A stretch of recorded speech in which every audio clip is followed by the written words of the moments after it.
Nagprotesta ang grupong Alliance of Concerned Teachers sa Malacanang para manawagan ng aumento sa sahod ng mga guro.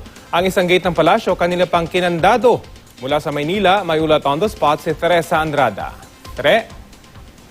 Rafi, kinandado ng mga miyembro ng Alliance of Concerned Teachers o ACT ang Solano Gate na katabi ng tanggapan ng Department of Budget and Management kaninang umaga. Sinabitan nila ito ng Notice of Temporary Closure for failure to act on demands for salary increase of teachers. Ayon sa grupo, kinokondena nila ang pagbingi-bingihan daw ni Pangulong Aquino at DBM Secretary Butch Abad sa kalagayan ng mga guro. Sa ilalim daw ng Aquino administration, walang naramdamang pag-angat sa sweldo ang mga guro. Hiling nila itaas na sa 25,000 mula sa entry level na 18,549 ang sahod ng mga guro. Dapat rin daw itaas na sa 15,000 ang sahod ng mga kawani ng gobyerno mula sa lowest level na 9,000. Nakahain na sa Kamara ang House Bill 245 na nagpapanukala ng mga pagtaas na ito.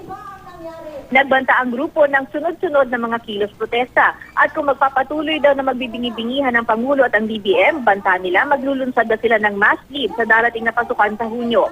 Nasa 768 schools ang sakop ng chapter ng ACT sa NCR.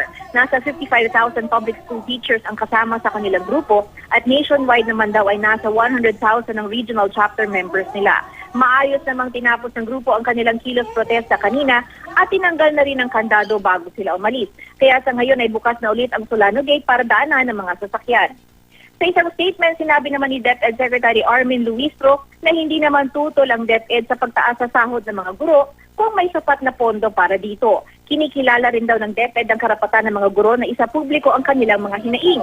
Kasabay nito ay nanawagan naman si Luistro sa grupo na iwasan sanang gumawa ng mga aksyon na makakaapekto sa mga estudyante.